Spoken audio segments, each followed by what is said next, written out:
Hello, everyone. Welcome to another amazing episode of Inspired Action, where we dive into the most pressing leadership challenges and hope to inspire you to take a more coach-centered and people-focused approach to leadership. I'm your host, Kyle Pertuis, and it's time to get started with our three amazing guests for today. Hey, everybody. Welcome back to another episode of Inspired Action. I am Kyle Pertuis, your host here, and I have two amazing guests today to answer this question. What's the toughest blind spot you've discovered about yourself as a leader? And maybe how did that impact your team, or how did they pay the price before you were able to fix it? But first, I want to do an introduction to these two ladies. First of all, we've got CHIKARA Kennedy. After 20 years in global HR, a corporate layoff cracked her open and pushed her into her real power. Now, the founder and CEO of CHIKARA Power Coaching and Consulting, she specializes in executive transitions and leadership development for high achievers that are navigating their own major life and change and career changes. Becky Burrowghs, leadership coach, speaker, and best-selling author of Come Back to You. Becky is a certified professional coach and an executive and outreach minister for Highland Church of Christ in Dallas, Texas, and just simply doing some amazing things out there, making a global impact. Ladies, welcome to Inspired Action. I am so grateful that you've taken the time to come share your experience and your wisdom. And we are going to just jump right into this thing. CHIKARA, what is the toughest blind spot you believe you've discovered about yourself as a leader? And then maybe tell us a little bit about how that impacted your team or how they paid the price before you were able to fix it. Yeah, absolutely. It's such a good question. And for me, had to take a few steps back and think really holistically, because there's so many stories and blind spots that I've been able to confront throughout my career. The one that stood out for me most recently, though, was really during my time as a senior leader at Meta. I was an HR leader there, and I was working in support of not only building when I first joined the organization, but during a time of tremendous reorganization that ultimately led to massive, full-scale, enterprise-wide layoffs. So during that process, I really focused myself and my team on just doing the right thing. We really were really considerate about people's experiences. We spent a lot of time building out the processes. I spent a lot of time building relationships with other team members to just make sure that we were doing all that we could to preserve people. Yeah, so for me, going through that process, I really wanted to make sure myself and my team were really focused on handling that process with as much care as we could. These are devastating situations for people to experience, so we were all in on maintaining integrity, maintaining respect, and just really thinking about other people's experiences, pouring everything we had into making this the right process, doing everything that we could. As leaders, we're so focused on providing support to others and really thinking about what we can do to help other people that we lose sight of ourselves.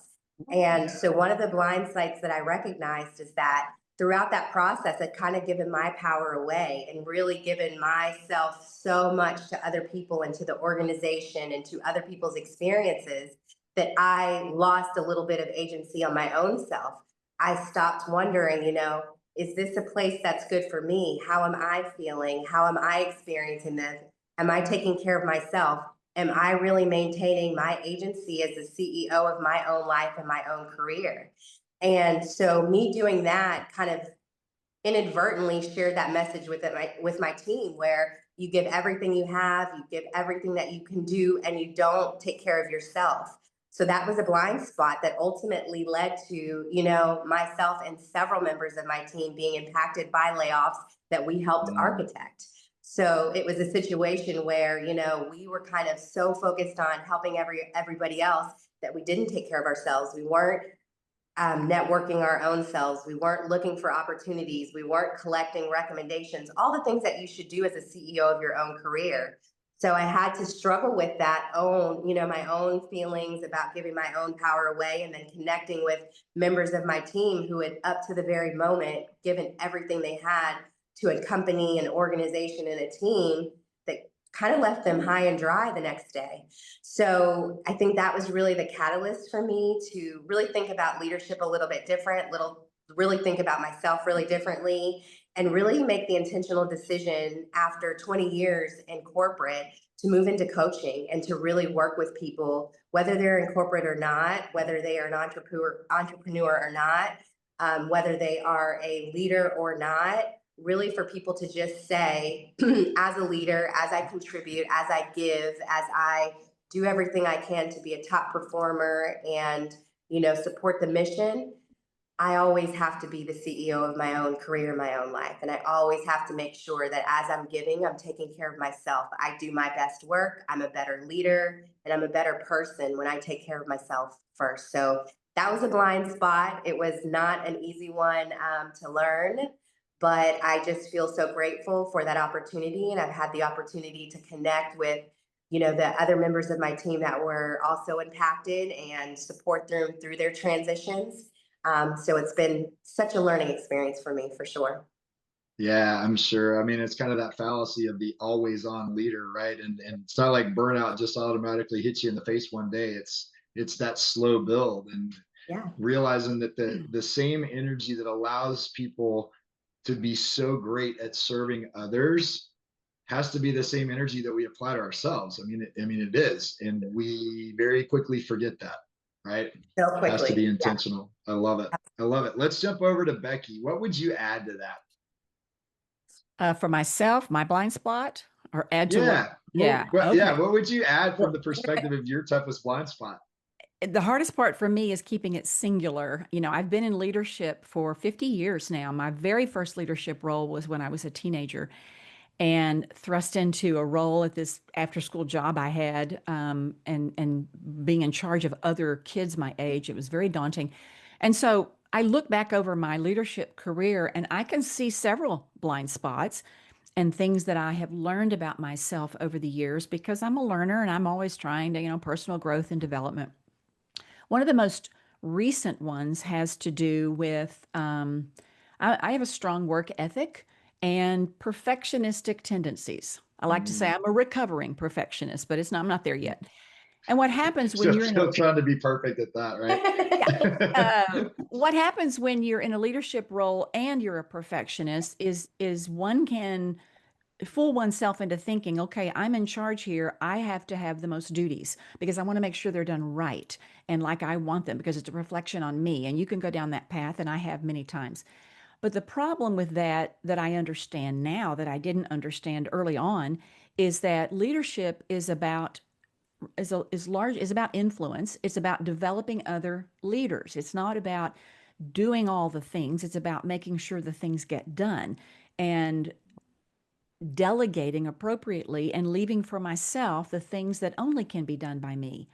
And that was a hard lesson for me to learn.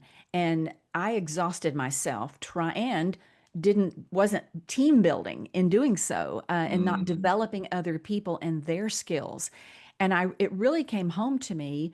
I had been kind of working on it, trying to do better at it, but I was coaching this man who had I can't remember what his profession was, but he had just been promoted into a leadership position. So he's now over several people. And he's talking to me about, I need help with time management and I need help organizing my day and all these things because he had just received an ADHD diagnosis. So he was sure that was it. But as we began talking about his duties, I'd say, well, who does this? Oh, well, I do it because, I'm in charge. Well, who does this? Well, I do it because I'm in charge. And I saw myself through this other Mm. person. And I'm like, okay, your job is to make sure those things get done. What kind of duties are you delegating to develop those under your leadership? And that's when he realized he wasn't. And therefore, that's why he had all these time management issues. And I saw myself. And I thought, ooh, that was me. I was trying to work out of that. But boy, when I started coaching this guy, I thought, you got to practice what you preach. And so I really started working on it diligently. And it requires letting go, not only letting go of tasks, but letting go of what you perceive as the perfection of the outcome and being okay with someone else's iteration of what a good job looks like and not expecting things to always be done my way. And I compare because I have, children and grandchildren. I compare a lot of it always to child raising. And I'm like, okay, you can either make that child's bed for the rest of their natural life because you want it done perfectly, or you can teach them how to do it and be okay with how they're learning along the way. And so I began to change the way I approach leadership, and now have seen the fruit of it as I've seen other people take ownership of something that became theirs that used to I had a death grip on. And that's just one of the Yeah, many blind spots I have uncovered. yeah, right. And probably for all three of us, one of many blind spots that are to come that we will continue to uncover. Absolutely. Um, I think it's so interesting, right? And you think about, um, Shikara was talking about their intention to serve and to help, and kind of what you're talking about with this client and even yourself, Becky, doing all of those things on their own. And it's kind of that maybe that fixer syndrome, but what we don't realize that leaders that are trying to solve every problem are likely stealing the very growth that their team members need to benefit from by making the bed Exactly. not so perfect, right? Hmm. So kind of piggybacking on that same thing, thinking about maybe enabling versus empowering, and you guys are both in the world of coaching. How what maybe what's some advice or something that you could offer from your experience on how maybe an emerging leader could encourage their team to help point out the blind spots that they have, right? I mean, what if in either of your instances that you shared, somebody that even was a direct report of yours maybe came to you and said, "Hey, Becky, you keep stepping in and doing this for me," those kind of things. What comes to mind? I don't know if this is answering your question or not, but it is the first thing that comes to mind. Go I for am it. a strong believer in personal reflection. And so I'll end my day going back on my day, what worked, what didn't work, what could I do differently. And every place I work, I go in and teach what I call a reflective practice where we do this. And I have found over the years it's really hard for whoever was in charge, whoever organized the event, whoever was in charge of the thing, really hard to hear the negative stuff. They love to hear, "Oh, it was great, it was wonderful." And so when I go to work for this church, I was very new working at this church, and I noticed a pattern. This minister would be in charge of an event, and he would do what I call the drive-by. He would go by everybody's office on Monday morning and go, "Hey, what did you think about fill in the blank with whatever he just organized? I thought it was great, and everybody tells me they loved it. What do you think?" And everybody smiles and nods and says it was great. And I thought, this is so not helpful. And so I Yeah. introduced this reflective practice, and I said, we're going to spend 1 hour on it, and there's going to be 4 questions. What worked? What didn't work or didn't work as well as I thought it was going to? What might we do differently next time? And the fourth question is, what if? And that's the invitation to think outside the box. So, this church, we've been doing this for these organizations, and we hired this brand new children's minister, young, fairly inexperienced. And this person was in charge of a major event, and it flopped big time. There were tears, there was anger, all this stuff. So I went to her the day before and I said, "Okay, we're going to do this reflective practice tomorrow, and it's going to go one of two ways. Because everybody loves you and wants you to do well, they're going to tell you what you want to hear, and you're not going to learn anything. Or because everybody loves you and they want you to do well, they're going to tell you what you need to hear. So it's going to be really important for you to leave your ego at the door and to accept it, and we're going to learn from it." So the next day, we got the meeting set up. This person walks in with a cap pulled low over their eyes, and they sit down and slouch way down on the couch with their arms crossed and did not say a word the whole meeting. It was a disaster. In contrast, we had a meeting just like that about Easter. And this one minister he was multi-talented. He was the worship leader. And not only did he lead worship, he was a fantastic cook. And he decided he could prepare a brunch for the entire church all by himself. So he spent 2 weeks working on it. And his wife was calling, complaining, saying, "We haven't seen her husband and dad in 2 weeks. And this can't go on." And it went off fantastically. But again, it's time for the reflective practice. And I went to him and I said the same words. This could go one of two ways. But he was a mature leader, and he realized he had messed up by trying to do it all himself, and the toll it took on him and his family. And he walked into that meeting. And my suggestion to him was, when it comes time for what didn't work, be the first one. Be the first one to say what didn't work, and that will open the door for others to safely contribute. And because he was mature, he walked in, and when we got to what didn't work, he said, "What didn't work was me trying to do the whole thing by myself." Mm. Even Took though ownership. it was wildly successful. He recognized Yeah. it didn't work. And it opened up this beautiful dialogue where all the other ministers said, yeah, we wanted to help you. We needed to help you. And it was a beautiful thing. And it completely transformed the way we handled that event from then on. And so I think to invite that feedback, you have to become a safe place for people to be honest with you. You got to leave Yeah. your ego at the door and let them know, I want to hear what you really think. Thanks for all the positive feedback. That was great. I need that. Now I need to know the constructive feedback because I want to get better. But it's up to that person to create a space for people to be honest. Yeah, and I like the isolation of the reflective practice. I think, whether it's an after action review or whatever you want to call it. But I also agree that it's got to be on the fly, right? And if you're the kind of leader that says, "Hey, Becky, we're going into this meeting, which we both know is probably going to be a little heated. I've really been working on pausing before I respond, and I'd just love for you to give me some feedback on the other side of this thing, if you don't mind." That lets them know, and they're going to pay attention differently, right? Right. And so I think you level that out with the people, especially those that are reporting to you or may not know you as well, and you can start to show that vulnerability and the availability for that. Chikara, I know you've led some big teams and been involved in some big league stuff. What would you add? I mean, where do you see maybe an opportunity? What would you offer to an emerging leader or a young leader to come into Yeah. this and say, yeah, have people help you see your blind spots?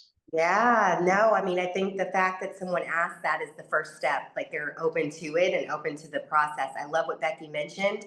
And there's so many tools. The really cool thing now is that there's all kinds of tools online. So I would encourage them to look online. There's ice breaking tools and, different activities you can include in team meetings, team events to just facilitate that conversation, because the reality of it is it's around a culture that you set as a leader. So you can ask for people for feedback all day long, but if you have not, to Becky's point, created a safe space or created a culture where people feel like this isn't going to be punitive, this isn't going to be used against me, there's no weird agenda, then it doesn't really matter. Because I've worked alongside many leaders that had all the tools, had all the words, and as soon as they left the room and HR's in, they're like, no, that's not really what I meant. I couldn't say that. I couldn't say that about that. So my key here is use the tools, use the leverage, use this reflection, but really facilitate the culture that you want to get the information that you're looking for. So that involves the way that you give feedback. Are you giving feedback in a punitive way? Are you giving feedback in a collaborative way? Are we talking holistically about processes, and are you welcoming other people's feedback? Do people see you actioning on their suggestions and their ideas? So I think that's what really creates that credibility and that culture of like, okay, you're actually open and you're not just collecting things to see what I'm going to say or testing. People have just been hardwired to be scared of leaders, to be scared of managers. It's not a equal relationship. It is not two peers. So I've seen a lot of leaders that kind of lose sight of that. And they're like, I'm a nice person. I'm a great person. Why aren't they talking to me? Recognize the power dynamics and then really think about what you can do to really facilitate a conversation and a culture where people feel like they are valued, respected, their opinions matter. And I think that was really what creates the environment to allow all of these tools and activities and efforts to be really fruitful and positive. Yeah, I love it. All right. Emerging leaders, experienced leaders alike. I think there's some nuggets in here to check in, right? Say, where am I creating, or as Chikara said, facilitating the culture that I believe we can thrive in by making myself available, approachable, encouraging feedback, acknowledging that I too, even as your leader, have blind spots. And I expect we're setting that expectation together to help each other through those. I love it. All right, ladies, thank y'all so much for joining me today. That's all the time we have now. Be sure, everybody watching, to check out our newest episodes that drop on LinkedIn every Thursday at noon Central, and always right here at YouTube, at MindFit Coaching on YouTube. Thanks for watching. That's a wrap for another edition of Inspired Action, the Leadership Forecast. We're so grateful for our guests today and the impact they're making with the work they do. Be sure to check out our YouTube channel to watch the longer version of this episode, and be sure to like, comment, connect with, and follow me and each of our guests. You'll find all of our links in the caption of this video. Thanks for watching, and be sure to tune in every Thursday at noon Central, 1 p.m. Eastern for new episodes.